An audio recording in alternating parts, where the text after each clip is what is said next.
Bien, buenas tardes. Pues vamos a continuar con esta serie de videos en torno a Martin Heidegger y hoy hablaremos sobre Heidegger y el nacionalsocialismo. Quizás esta relación es la más tematizada a lo largo de la bibliografía contemporánea y encontramos múltiples interpretaciones que abarcan cualquier sentido en el que pudiese relacionarse a Heidegger con el nacionalsocialismo. El punto central de ello, como sabemos, es el hecho de que Heidegger fue rector de la Universidad de Friburgo bajo el nacionalsocialismo de 1933 a 1934, concretamente del 21 de abril de 1933 al 28 de abril de 1934. Este hecho va a ser determinante porque se asocian una serie de cuestiones y que a lo largo de la bibliografía secundaria, repito, encontramos una amplia gama de tematizaciones.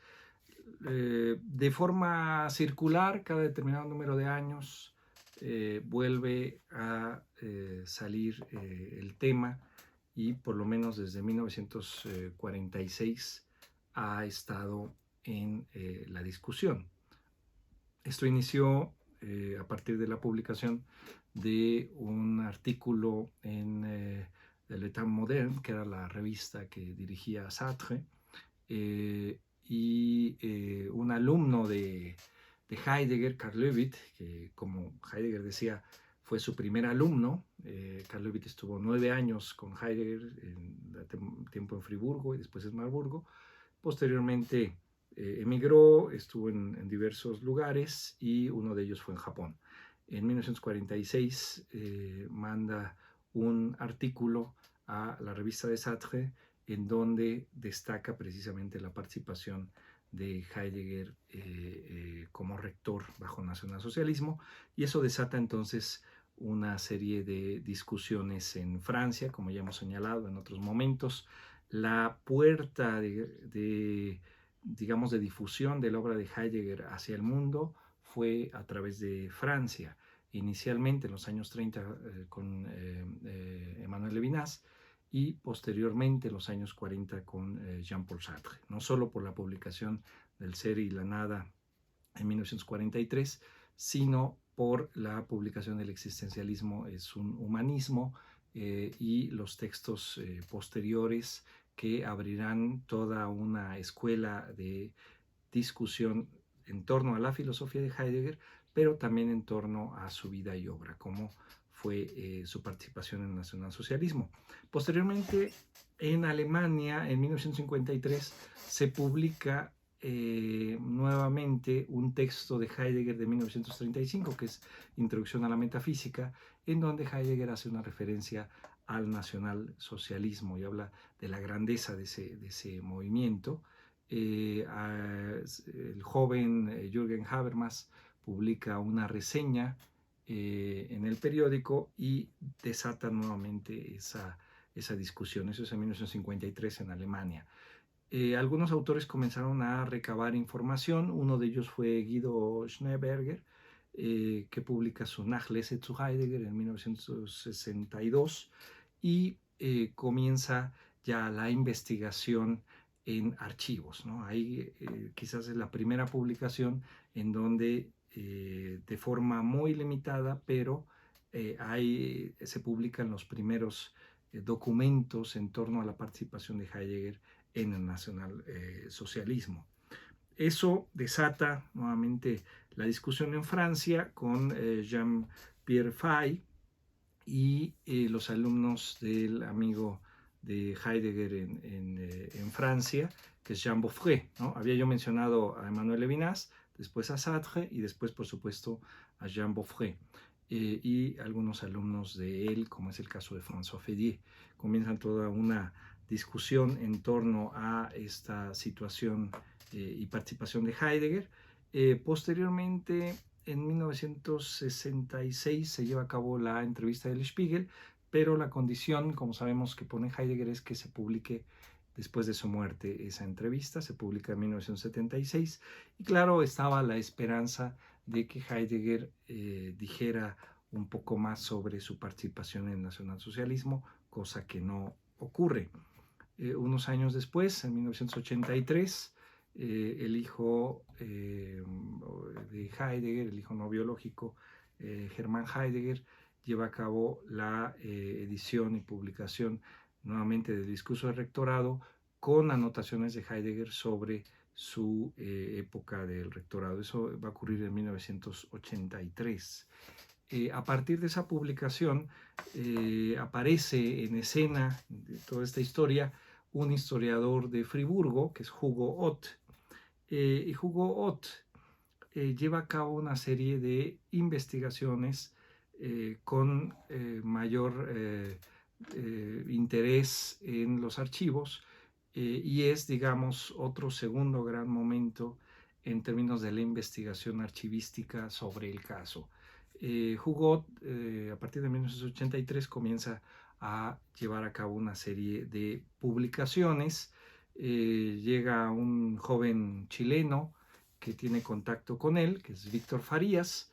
Víctor Farías también estaba tomando clases y asistía a algunos diálogos con Martin Heidegger. Y gran parte de la información que Hugo Ott recaba de los archivos la comparte con Víctor Farías. Hace algunos años yo le hice una entrevista a Hugo Ott y él personalmente comentó esa situación, que él consideraba que el libro de Víctor Farías, que aparece en 1987 de forma apresurada en una traducción francesa, es precisamente porque Farías sabía que Ott iba a publicar o a reunir las investigaciones que ya había publicado en algunas revistas después de 1983 sobre Martin Heidegger y el nacionalsocialismo, y las iba a reunir, lo cual ocurre un año después, en 1988, cuando se publica la investigación de Ott, Martin Heidegger, Unterwegs zu seiner Biografie. Es este texto, bueno, es una edición reciente, pero es el texto que se publica en el 88. En el 87 se publicó el texto de Farías, repito, con mucha información que no es de Farías, sino de Ott, y que no se le dan los créditos correspondientes. También la característica del texto de Farías, como sabemos, es más una cuestión personal y no una cuestión científica, ¿no? Muchas de las interpretaciones que están en el texto de Farías son de carácter personal. Eso va a ser una constante también en esta discusión que va a aparecer en diversas publicaciones, que se trata de un asunto más bien personal. El caso de Farías, el caso de Manuel Fay, que digamos de alguna forma el problema con Heidegger es una cuestión heredada, ¿no?, de su padre Jean-Pierre Fay, y se sigue en Emmanuel Fay en su texto de 2005. Bueno, lo tengo. Es Hegel, la introducción al nazismo en la filosofía. El texto de Farías, bueno, Hegel, nacionalsocialismo, con una introducción de Habermas. Esta es la versión alemana, pero se publicó en el 87 la primera versión en francés. Eso evidentemente en el 87-88 desata una gama de discusiones a nivel mundial, de manera especial en Francia.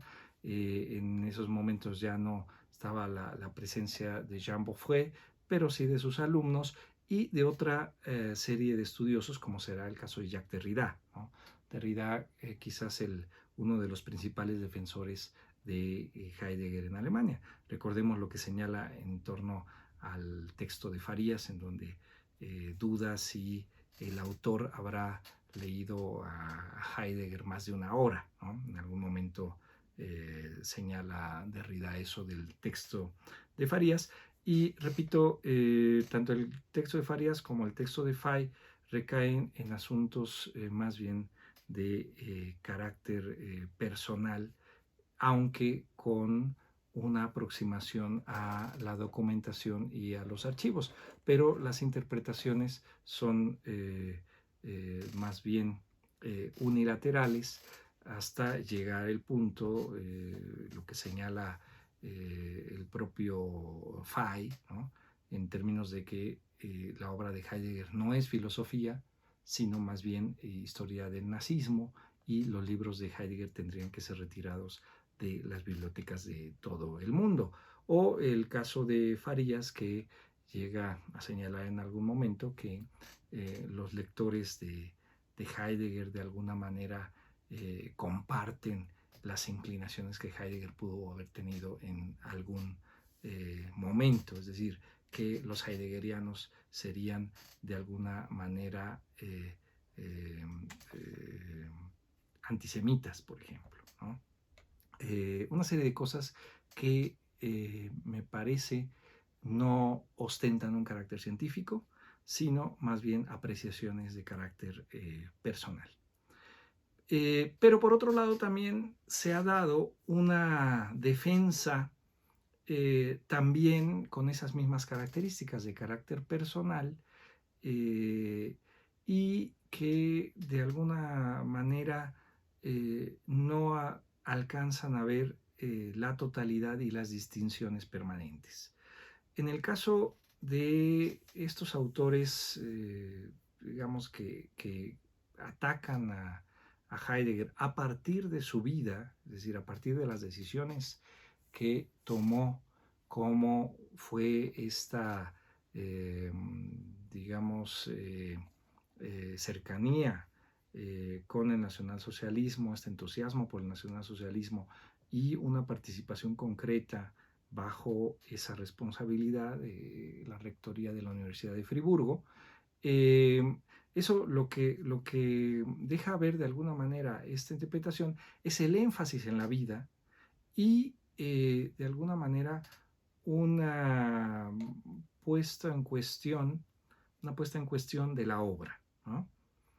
Y en el fondo entonces lo que vemos es una valoración de la relación entre vida y obra. Y en este caso entonces la vida es la que tiene el énfasis y la importancia fundamental, y en donde de alguna manera la obra es cuestionada. Por ejemplo, lo que señalaba concretamente en el caso de Fay, al señalar que Heidegger no debe ostentar el título de filósofo. No es filosofía lo que hace, sino lo que está ahí en juego son los principios del nazismo que se han metido en ese trabajo tan difundido, ¿no? Y por otro lado, decía yo, está la defensa también, digamos, enfática que se lleva a cabo, en donde entonces lo que se defiende es la obra a costa de la vida, en donde entonces la vida pasa a un segundo plano, queda subordinada a la obra, y en esa medida la biografía se resume en la obra prácticamente, ¿no? Algunos defensores de Heidegger en Francia han mostrado esta posibilidad, el caso de François Ferrier me parece de forma muy, muy clara, y también el caso de Walter Bimmel, uno de los alumnos cercanos a Heidegger. Esto se deja ver en el intento de biografía que publica, donde señala que prácticamente la vida de Heidegger se resume en su obra y por lo tanto hay que ver la obra. Esta misma actitud la sostuvo Heidegger, como ya sabemos, a partir de diversas aseveraciones. Las más conocidas son aquellas en donde iniciaba sus cursos sobre Aristóteles, ¿no? En donde él señalaba que de alguna manera todo filósofo tendría que ser interpretado de esa manera. Nació, trabajó y murió. Y esto lo enfatizaba al señalar que su vida no era interesante. Recordemos que algunos alumnos japoneses así lo señalaban, ¿no? Como el hombre sin biografía, precisamente porque no daba a conocer nada de su vida o muy pocas cosas, siempre eso lo mantenía en resguardo, en secrecía, y eso de alguna manera se transmitió después de su muerte respecto de toda la situación de la documentación. El hecho de que no haya acceso o no hubo acceso durante mucho tiempo a una serie de escritos, a documentos, etcétera, ¿no? Eso mantuvo entonces como en cierto misterio toda la situación de su vida, y Heidegger difundió esa versión con los más cercanos, de tal manera que entonces lo único que importaba era su obra. Yo creo que actualmente tenemos un panorama diferente, en parte quizás por la distancia temporal que hay sobre lo acontecido, ¿no?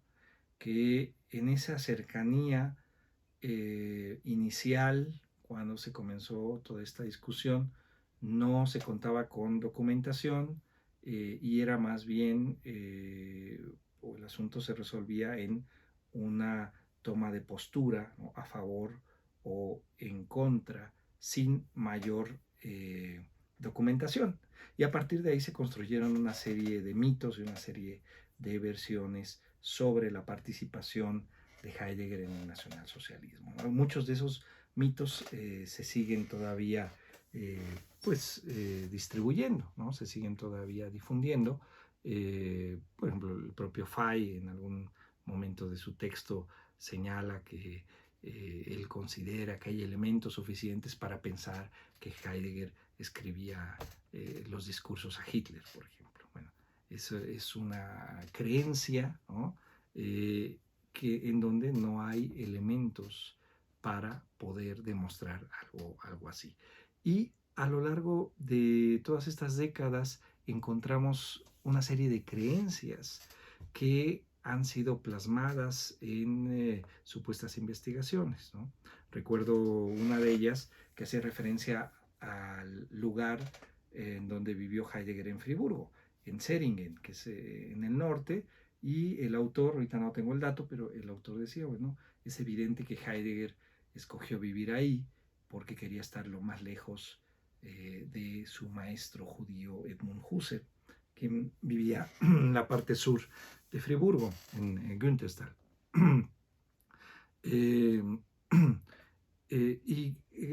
Bueno, no vivía en Günthestal, pero vivía en Vigue, y era esa zona de Loreto-Strasse, que quedaba del lado contrario de Zeringen, ¿no? En Günthestal es en donde está enterrado. Pero, por ejemplo, esa situación, esa aseveración, tampoco se puede justificar, ¿no? Porque Heidegger decidió vivir en Zeringen. Y así encontramos entonces una serie de cuestiones.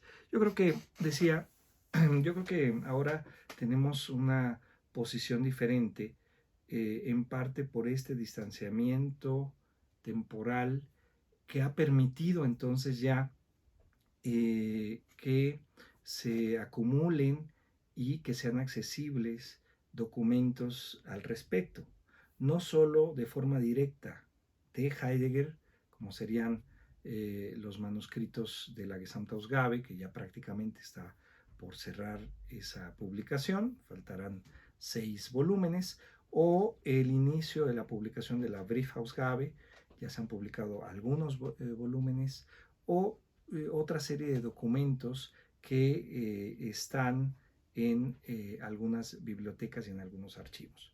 Esa sería como la documentación directa, pero hay otro tipo de documentación de las propias universidades o de otros autores que forman parte de la historia de Alemania en el siglo XX, que ahora también ya son accesibles. Y eso ha permitido entonces que tengamos otro tipo de publicaciones, ¿no?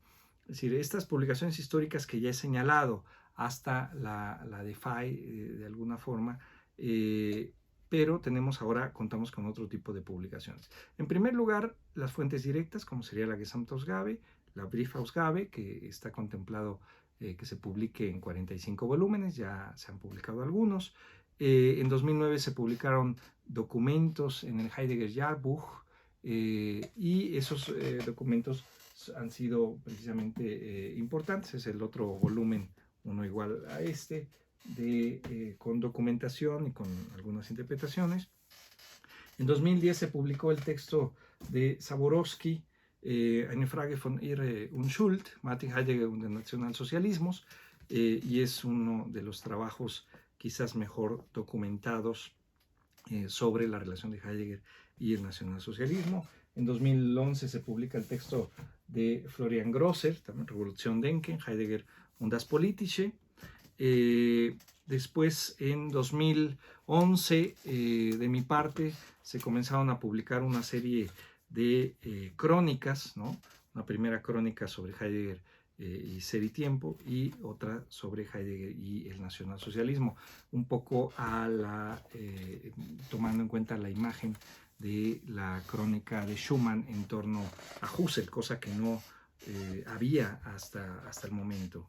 Y en 2014 se comienzan a publicar los cuadernos negros en el marco de la Gesamtausgabe de Heidegger, del volumen 94 al 102, sabemos, constituyen los cuadernos negros. Se inició la publicación en 2014, se acaba de publicar este año el volumen 100, faltan 2 volúmenes. Y alrededor de esos volúmenes se han publicado algunos otros textos, uno del editor Peter Trafny, otro de Donatella de Cesare hace pocos años sobre Heidegger y los judíos. Entonces hay otra serie de textos más bien de carácter documental, que nos lleva entonces a plantear otro tipo de relación o pensar la relación vida y obra de otra forma. Y eso nos lleva entonces a plantear una tematización en términos de investigación, ¿no? Es decir, lo que se hace ahora en sentido estricto entonces es investigación, y ya no una cuestión de rabietas personales o toma de postura. Lo que nos proporciona la investigación en torno a Heidegger y el nacionalsocialismo es que nos da la posibilidad de diferenciar. Podemos entonces llevar a cabo diferenciaciones, llevar a cabo matices y ver precisamente la complejidad del asunto, ¿no? O sea, ¿por qué no se puede simplemente terminar esta historia, el famoso caso Heidegger, con una conclusión, ¿no?, que nos diga que Heidegger fue nazi, o que su filosofía es nazi, o que solamente fue bajo el año de rectorado, etcétera, ¿no? El asunto es mucho más complejo, ¿no? Y quisiera precisamente señalar parte de esa complejidad.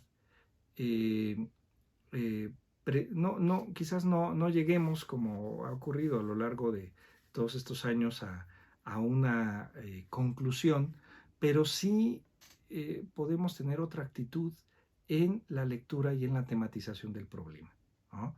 Que es un problema mayor, que es una cuestión compleja, pero que ahora tenemos otros elementos para poder abordarlo, ¿no?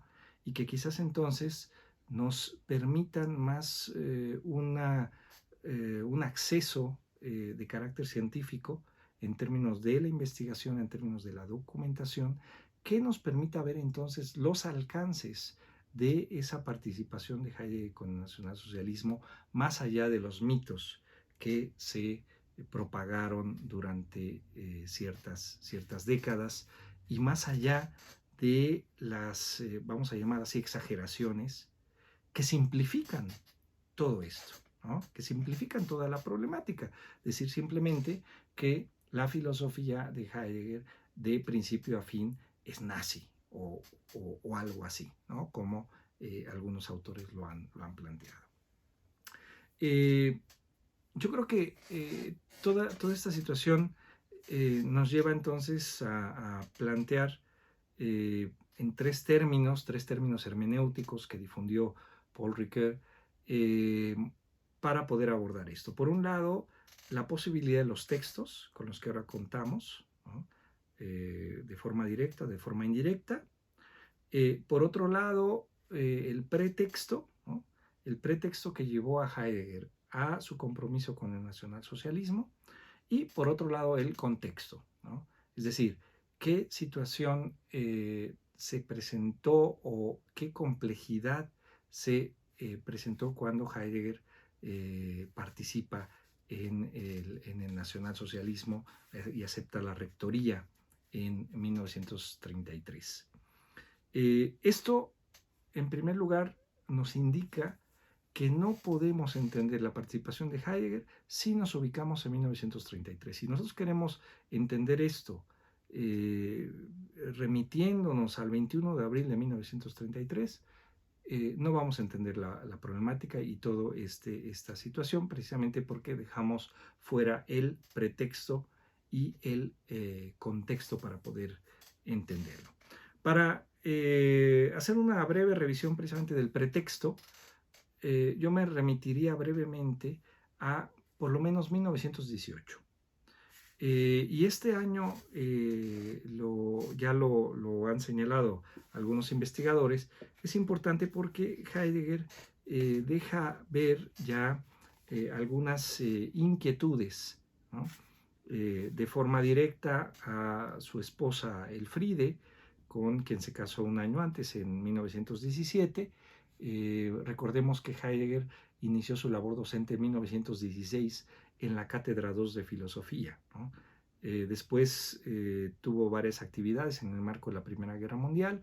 En 1918 prepara ya cursos para, en 1919, iniciar los cursos en el marco de la Cátedra I de Filosofía bajo el auspicio de Edmund Husserl, ¿no?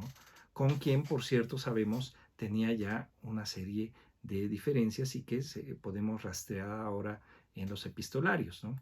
Las diferencias que tuvo Heidegger con Husserl cuando llega el nacionalsocialismo al poder en 1933 no se entienden a partir de esa fecha, sino desde el inicio diferencias de carácter filosófico.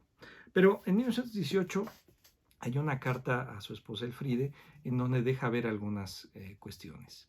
Cito: luego querría, durante el primer decenio de posguerra y tal vez por siempre, dictar un curso de 1 hora sobre la esencia de la universidad y el estudio académico.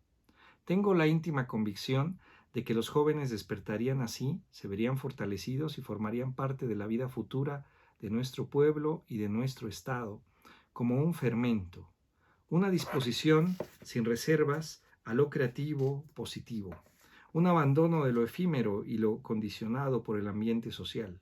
Para eso, el ejercicio de una ingente crítica de los principios. He sondeado el terreno entre mis camaradas e intentado hacerles un bosquejo tosco y no filosófico sobre cuáles serían las nuevas exigencias del espíritu. Me ha dado de narices con un medio aterrador, una mediocridad burguesa y una valoración de la vida que no me esperaba. Bueno, esa es una indicación de Heidegger en 1918 y que efectivamente lo va a poner en práctica en 1919, cuando inicia sus cursos en el semestre por emergencia de guerra de enero a abril. Lleva a cabo ese primer curso sobre la idea de la filosofía y el problema de la cosmovisión.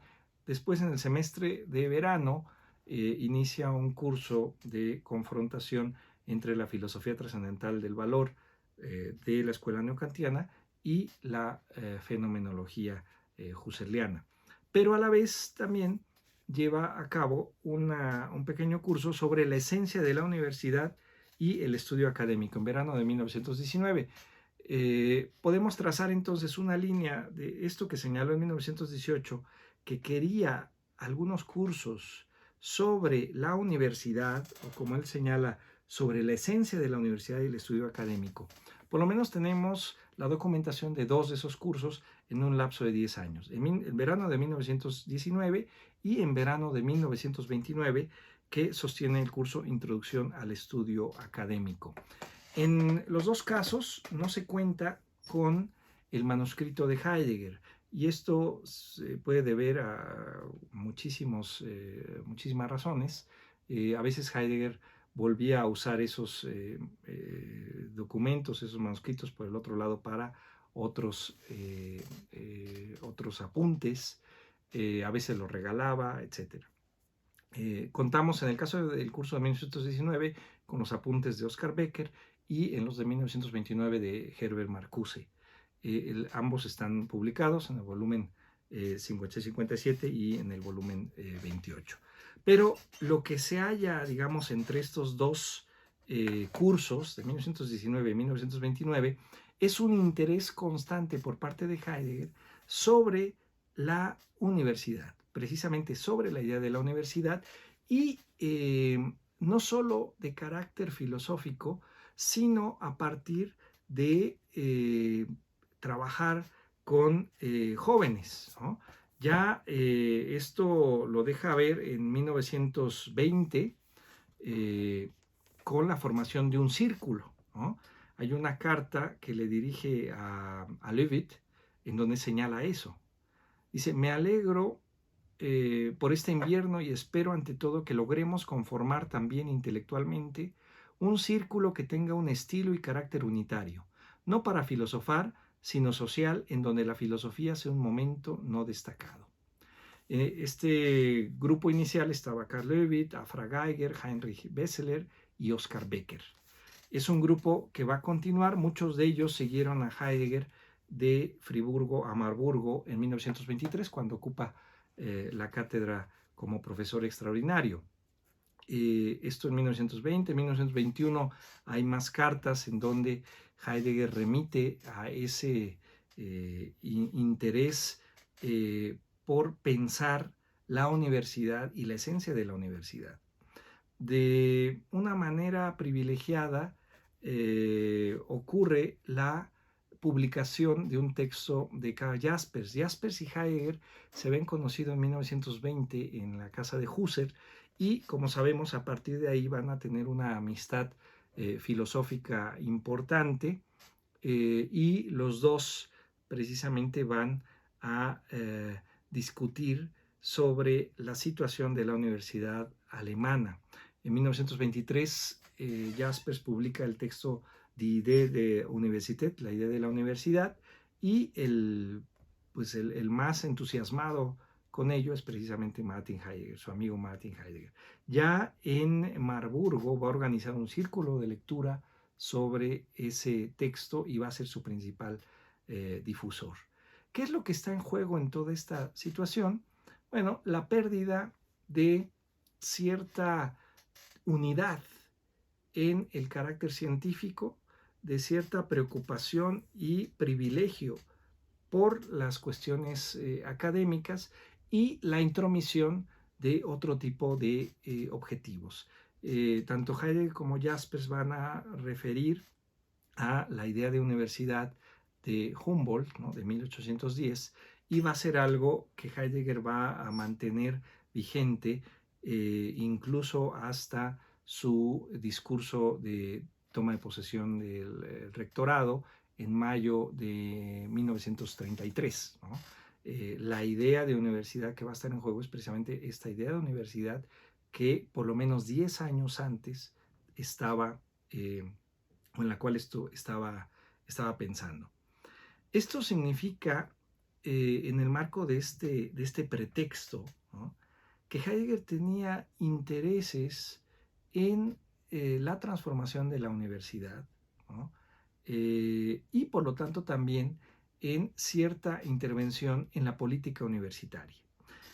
Entre los mitos que se han difundido, que Heidegger mismo difundió y que algunos de sus alumnos también transmitieron, fue el hecho de que él se mantenía en un nivel apolítico, ¿no?, que antes de asumir la rectoría en 1933 no había participado políticamente en la universidad.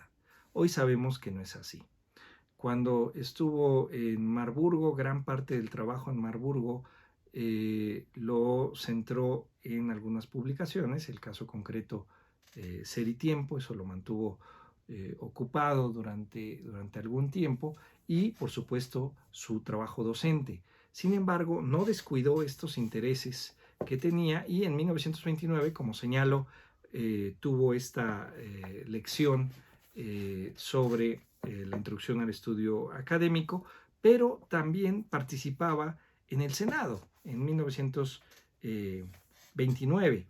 Hay una carta a Bullmann, a Bullmann y a Julius Stenzel de 1929, en donde hace referencia a esto. Dice, en primer lugar, a Stenzel, en primer lugar debo agradecerle cordialmente el envío de las pruebas de imprenta de su nuevo libro. En estas semanas estoy muy ocupado ya que participo como miembro del Senado en las discusiones con el gobierno. Y a Bultmann también le escribe lo mismo. Puesto que ahora estoy en el Senado, puedes imaginarte que ante la actual disputa con el gobierno no me limito a la función de espectador. Y esto es importante porque entonces, al parecer, Heidegger sí se tomaba en cuenta este trabajo activo en términos políticos. Ese mismo año, en el semestre de verano, impartió el curso que ya señalamos, en donde hace algunas interpretaciones sobre la caverna de Platón y precisamente la necesidad de que el filósofo intervenga, digamos, políticamente, ¿no? Más adelante va a continuar con una serie de pues señalamientos, especialmente en cartas, sobre la situación de Alemania, la situación de la universidad, de manera que lo lleva a tener o a mantener ese interés en la política universitaria. En parte del mito que se tenía sobre la aceptación de la rectoría, era que Heidegger estaba en su cabaña y que prácticamente lo fueron a sacar de ahí para ofrecerle la rectoría. Efectivamente, estaba en un semestre sabático y gran parte del tiempo lo ocupó en el semestre previo a abril del 33, lo ocupó al trabajo sobre griegos, ¿no? No solo Platón, sino también presocráticos, y esto lo sabemos por las cartas a diversos actores, pero a la vez también un cierto contacto y un cierto interés con gente del gobierno. No sabemos si a partir de lo que indicó, que al ser miembro del Senado tenía contacto con el gobierno, quizás a partir de ahí fue que pudo haber tenido cierto contacto con algunos personajes del gobierno, como fue lo que ocurrió ya a finales de 1932, ¿no? A finales de año, tenemos por algunas cartas ya la indicación que Heidegger había contactado a algunos miembros del Partido Nacional Socialista, concretamente al filólogo clásico Ali. Hay referencias de que sí lo había contactado.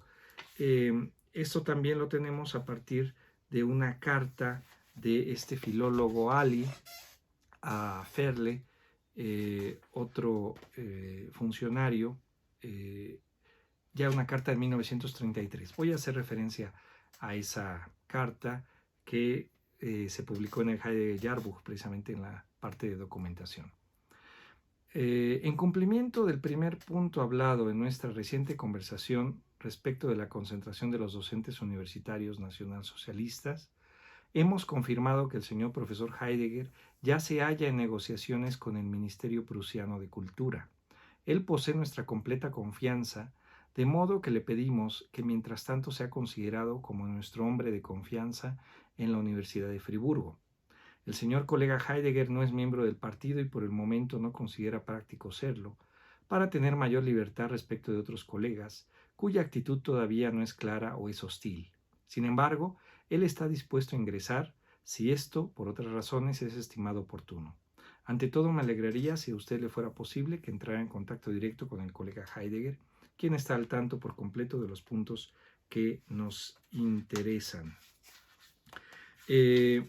Esto es una carta de principios de abril y por lo que se puede ver, de alguna manera no era tan espontáneo el hecho de que Heidegger fuese pensado para rector de la Universidad de Friburgo.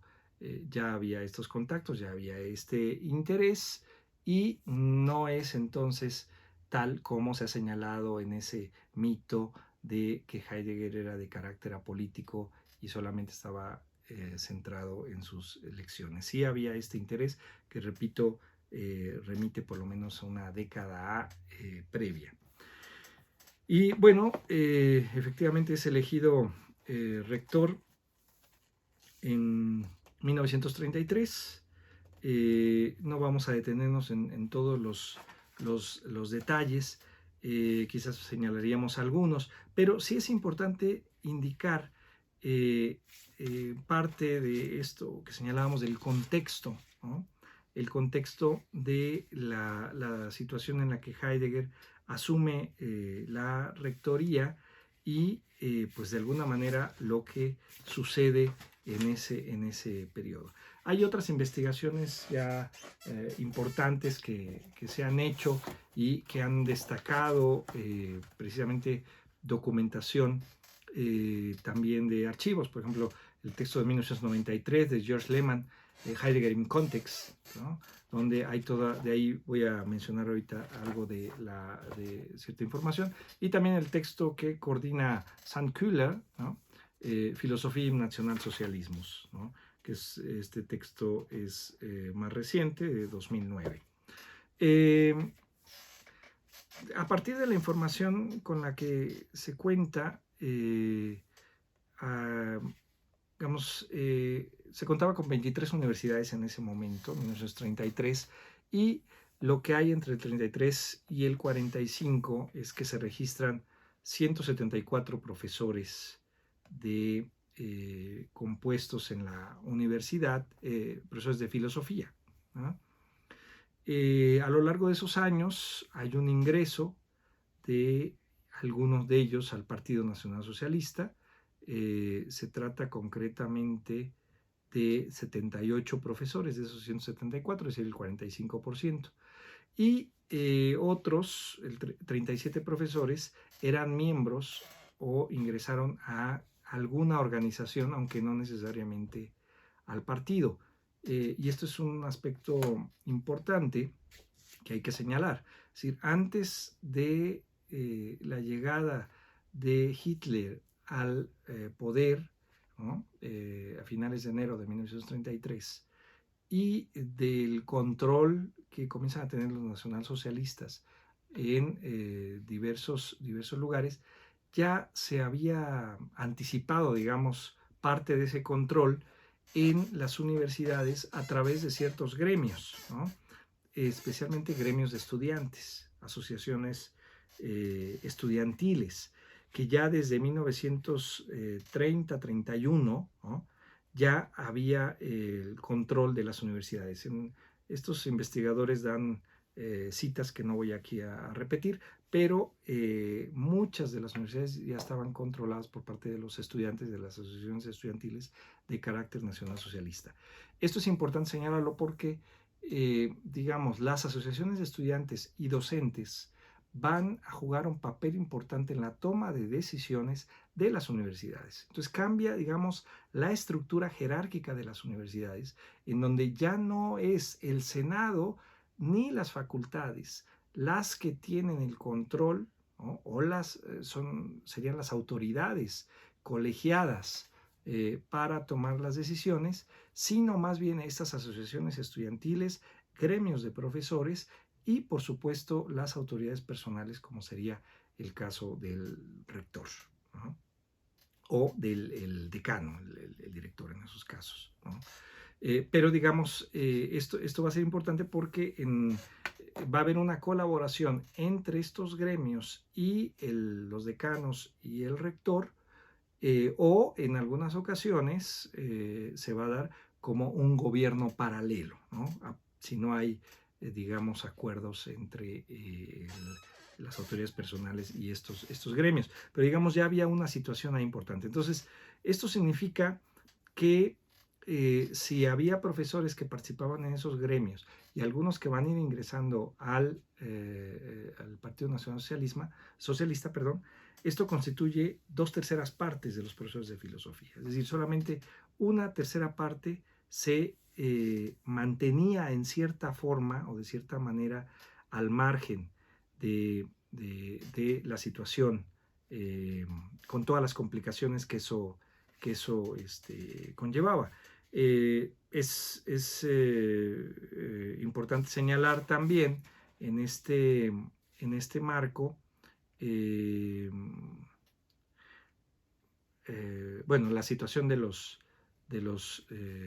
profesores, tampoco que no fue en el caso de humanidades y concretamente en filosofía, que no fue una situación privilegiada, ¿no? También de los datos que se pueden ya obtener es que entre 1931 y 1938 hubo una disminución de casi el 10% de profesores de humanidades en las universidades. De 486 bajó a 439, ¿no? De los cuales, señalo, 174 eran del ámbito de filosofía.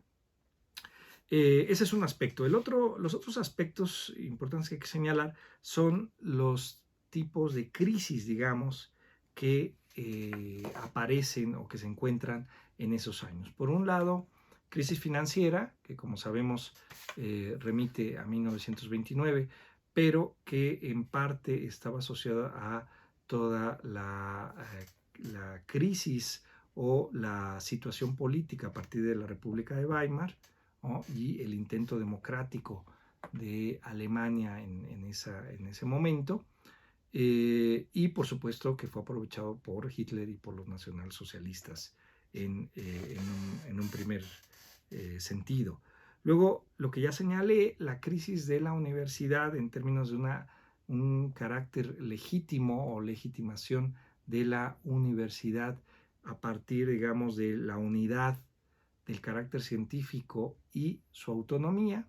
Eso también va a ser cuestionado ya por lo menos en los años previos, como lo hemos señalado, y la discusión que había en diversos círculos académicos, como ocurrió en el caso de Jaspers y de Heidegger. Y por otro lado también la crisis de vocaciones científicas, ¿no? Es decir, las posibilidades de acceso o de plazas para los jóvenes docentes y jóvenes profesores, ¿no? Eso también era un problema. Solo 45%, por ejemplo, en 1932, tenía el carácter de beamte, es decir, de funcionario, y por lo tanto una plaza definitiva de carácter fijo, ¿no? Solamente una tercera parte de los profesores asociados o privados docentes podía optar en esos momentos por alguna plaza. Esto da como resultado varias cosas. Primero, que para el nacionalsocialismo la cuestión educativa y las universidades no estaban en el centro de sus intereses, ¿no? Muestra de ello es el hecho de que, digamos, las instituciones de política científica y política educacional surgen entre 1934 y 1936. Entre ellos la famosa plaza o Amt Wissenschaft de Alfred Rosenberg, que va a estar en juego a lo largo del nacionalsocialismo. Sabemos Alfred Rosenberg como el ideólogo principal del nacionalsocialismo en temas de pedagogía, en temas de educación y por lo tanto también en el rumbo científico que podía tomar el Estado. Esa plaza, esa Wissenschaft, va a ser ocupada por lo menos hasta 1938 por una persona prácticamente. Entre ellos va a ser Bäumler, Alfred Bäumler, el otro filósofo que va a desempeñar un papel importante. Y después ya de 1938 hay mayor apoyo para el ámbito de las humanidades y ya hay, digamos, se configura de forma concreta esa instancia. Pero en general no hay un interés específico por parte del nacionalsocialismo en las humanidades. Por lo menos, repito, hasta 1938 se deja ver eso y en general no hay un interés ni en la filosofía ni en las humanidades. Los números que ya señalé en términos de los profesores que, digamos, las plazas que no son cubiertas y la disminución es un indicador. Y la otra cuestión es más de carácter ideológico, ¿no? En términos de que no necesitaba ni de las humanidades ni de la filosofía de manera especial para la conformación del proyecto nacional socialista. Más bien el apoyo yacía, digamos, en rubros de carácter científico, en el ámbito concretamente científico y no tanto en las humanidades. Quizás en el ámbito de la filosofía pudiese estar ligado a otros proyectos políticos, ¿no? Como sería el caso del comunismo, socialismo real, ¿no? A partir de planteamientos filosóficos de Karl Marx. Pero en el caso del nacionalsocialismo no es así, sino más bien había otro tipo de principios que tenían que ser investigados y ligados a partir de resultados científicos, ¿no? Por ejemplo, toda la cuestión racial, todo el ámbito de la biología de raza, ¿no? Por mencionar la importancia que le daban precisamente a eso y al ámbito de la política de defensa, tenemos casos concretos de dos plazas de filosofía que cuando son, digamos, cerradas por motivos también de raza, por cuestiones de exilio, esas plazas no se conservan como plazas de filosofía. El caso de la plaza de Cassirer pasa a ser una plaza para biología de la raza y el caso de la plaza de Jaspers pasa a ser una plaza para política de defensa, ¿no? Esa es la manera en la que van disminuyendo también las plazas para humanidades y para filosofía de forma concreta. Entonces, bueno, lo que tenemos es una situación compleja y a la vez también la idea de nacionalsocialismo, que era un conglomerado, no era una cuestión clara y unánime, sino un conglomerado de posiciones y de ciertos principios que podían ser aceptados incluso de cierta forma o en cierto grado, ¿no? Eso da toda la gama de este conflicto y de participación de los profesores de las universidades en el nacionalsocialismo. Algunos que participaron solamente de cierta forma o de forma limitada. El caso de Heidegger es que ingresa o acepta más bien la rectoría de la universidad y pues de alguna manera con la intención de llevar a cabo sus planes, tal como ya vimos, los planes de una reforma de la Universidad Alemana. En 2006 hice una entrevista a Hermann Heidegger, que se publicó ya en diversos idiomas a partir del 2007, y le hice una pregunta precisamente sobre la relación de Heidegger y el nacionalsocialismo. En esa época le pregunté a Hermann Heidegger, el nombre Martin Heidegger se asocia una y otra vez al nacionalsocialismo. Circulan una multiplicidad de interpretaciones que buscan demostrar la lejanía o cercanía de Heidegger con los nazis. ¿Qué puede decir usted al respecto? Respondió Hermann Heidegger. Al respecto puedo decir algo con gusto. El 29 de julio de 1932, cuando Hitler estuvo en Freiburg en una actividad proselitista en el estadio Mösle, asistió mi madre con sus 2 hijos. Ahí vi por primera vez a Hitler. Mi padre no asistió. 2 días después, él votó por el partido de los vinicultores de Württemberg. Seguramente por influencia de mi madre, votó en noviembre de 1932 y en 1933 por los nacionalsocialistas. Él no ingresó al partido el 1 de mayo, como siempre se cree, sino el 3 de mayo. La fecha de entrada fue retrasada porque el partido había obstaculizado su entrada.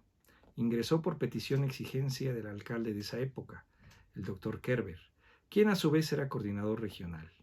Mi padre hizo eso con la creencia de que podría manejar la universidad de manera más sencilla si tenía el apoyo del partido. Eso fue un error, es el error que uno con justicia le reprocha. Ya como rector en funciones, no solo como rector designado, tuvo que nombrar a los decanos. Así, el 1 de octubre de 1933 nombró a algunos que no eran nacionalsocialistas, como el decano de la Facultad de Medicina, el socialdemócrata von Möllersdorf, quien un semestre atrás había sido obligado por los nazis a renunciar a la rectoría. Este hecho muestra claramente que Martin Heidegger no trabajaba aquí junto con los nazis, sino que al contrario estaba muy distante de ellos. Cuando a finales de febrero de 1934 fue llamado a Karlsruhe y se le exigió la dimisión de los decanos Erich Wolf y von Möllersdorf, rechazados por los nazis, él se negó y como protesta renunció a la rectoría. El error político de mi padre en primavera de 1933 es indiscutible. La aceptación de que se había equivocado está registrado en uno de los cuadernos negros, con fecha abril de 1934. Eso saldrá a la luz cuando se publiquen esos cuadernos negros. Fin de la cita. Repito, esta entrevista es de 2006. En 2014 se publica el primer volumen de los cuadernos negros, que abarca precisamente el periodo de 1933-34, y lo que encontramos, según lo que dice Hermann Heidegger, es que en abril de 1934 estaría expresado ahí el error de su participación, ¿no? O, como dice de forma clara aquí, el error político, ¿no? La aceptación de que se había equivocado está registrado en uno de los cuadernos negros. Si revisamos las fechas cercanas a eso, y efectivamente hay algunas anotaciones de Heidegger de ese día, del día de su renuncia, el 28 de abril de 1934, hay una introducción, un señalamiento que dice un discurso de despedida. Voy a leer una parte de eso. Dice, y entonces la experiencia fundamental de este fracaso se la puede considerar en su conjunto así. La fuerza compacta y arraigada para la autoafirmación se ha disipado de la universidad alemana. Es verdad que había menguado en ella hacía ya mucho tiempo, pero es ahora cuando el vacío se ha puesto de manifiesto muy rápidamente y por todas partes. La fuerza educativa se siente confusa. La fuerza de la cosmovisión se ha atrofiado. La fuerza para configurar el saber se ha volatizado. Y más adelante señala el final del rectorado, 28 de abril de 1934. He puesto mi cargo a disposición porque ya no me era posible asumir la responsabilidad. Viva la mediocridad y el ruido.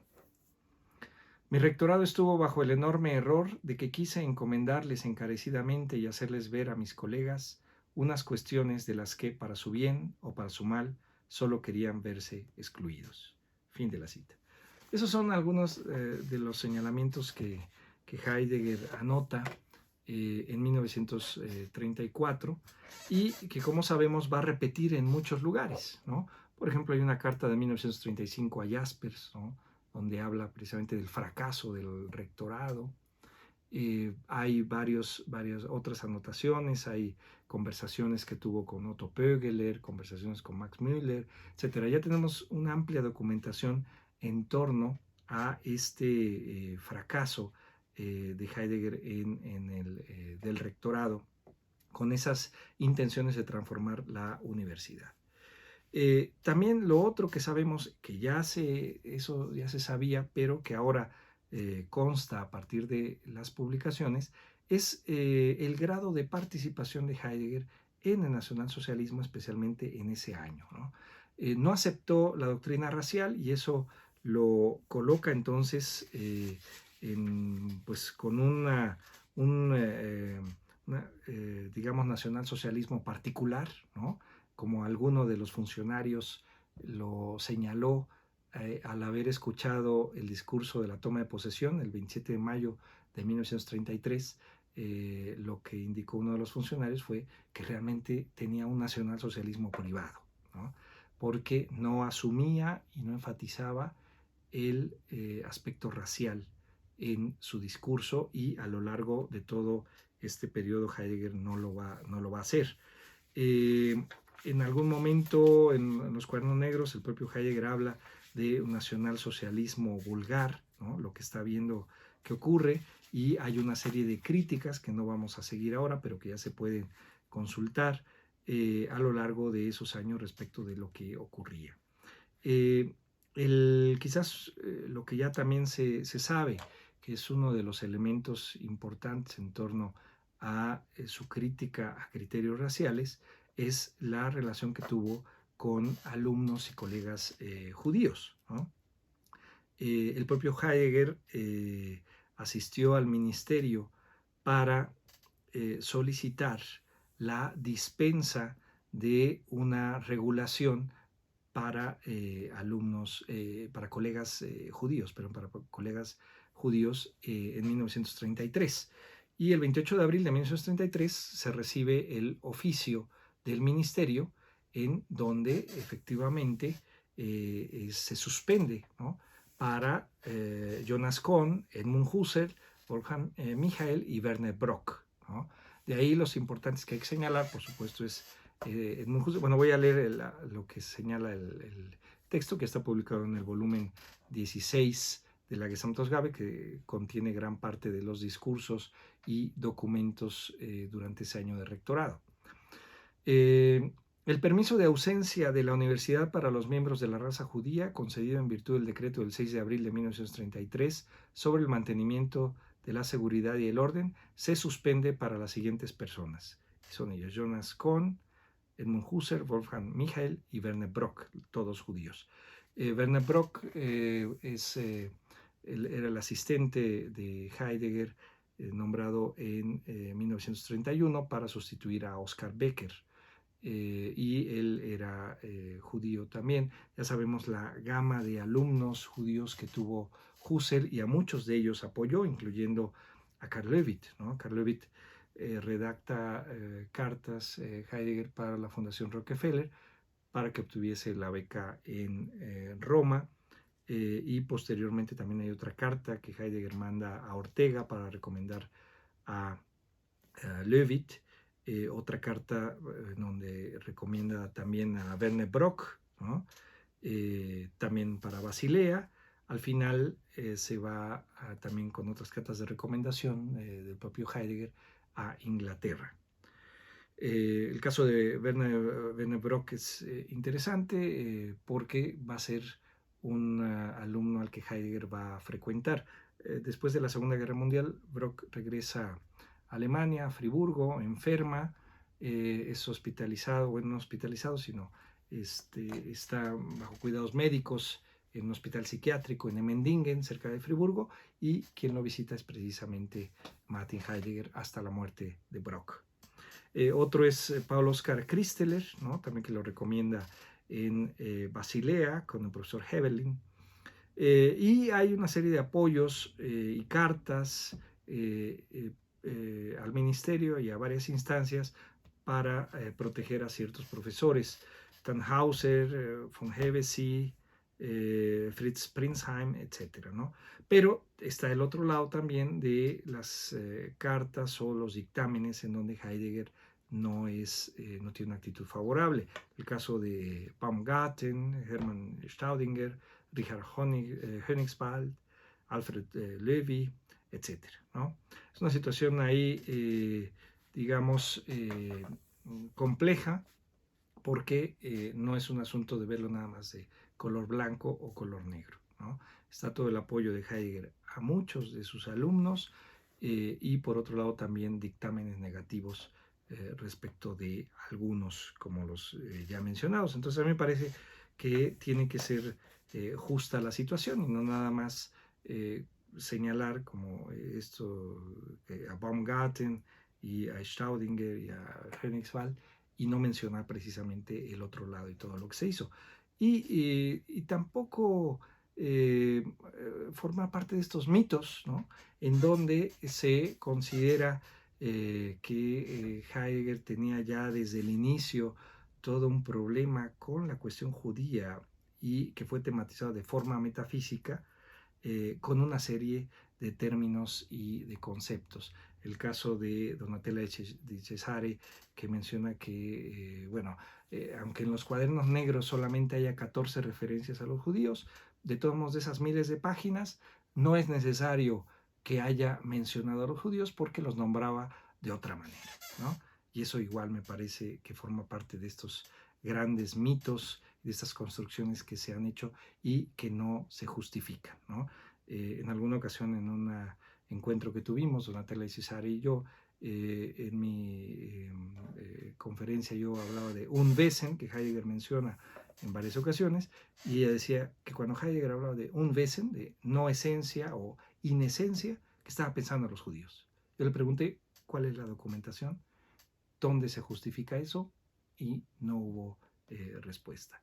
Entonces hay una serie de mitos y, repito yo, exageraciones que no alcanzan a ver la totalidad del problema y las diferenciaciones que se tienen que ir tomando en cuenta, ¿no? ¿En qué medida hay toda una propuesta filosófica por parte de Heidegger que en ciertos momentos, y eso se puede rastrear en los discursos del rectorado, trata él de aprovechar, ¿no?, algunos elementos de su propuesta filosófica para, digamos, darles un giro ideológico en algunos discursos, en algunos momentos, y eso se puede rastrear y se puede seguir, pero que no anula la propuesta filosófica tal como está planteada, ¿no? Por otro lado estarían estas visiones que señalan que hay raíces nacionalsocialistas ya en la propia propuesta filosófica de Heidegger y que me parecen altamente cuestionables, ¿no? Entonces, yo creo que un punto central para poder entender la relación de Heidegger con el nacionalsocialismo es no generalizar, ¿no?, sino ver de forma diferenciada, ¿no? Y eso yo creo que en el caso de Heidegger es el más conocido, donde más se ha difundido, donde más se ha trabajado y en donde la vida de Heidegger ha sido importante precisamente por su impacto filosófico. Si no tuviésemos la obra filosófica de Heidegger, la importancia filosófica de Heidegger, su vida efectivamente sería insignificante prácticamente, ¿no? Pero la vida ha cobrado relevancia precisamente a partir del papel filosófico que Heidegger ha desempeñado en el siglo XX y siglo XXI. Y esta actitud, me parece, de investigación, de diferenciación, yo creo que se tendría que aplicar para todos los casos de la propia filosofía, ¿no? El caso de Aristóteles o el caso de Rousseau, etcétera, que no se puede simplemente generalizar o anular sus propuestas filosóficas por lo que Aristóteles decía de los esclavos, de los niños, de las mujeres, o las actitudes de Rousseau respecto de sus propios hijos, ¿no?, al enviarlos en hospicio. Yo creo que se tiene que ver de forma diferenciada, ¿no?, y ver de otra manera esta relación entre vida y obra. Y yo creo que a partir de ahí entonces podríamos tener un acceso diferente a la problemática de Heidegger y el nacionalsocialismo. Muchas gracias.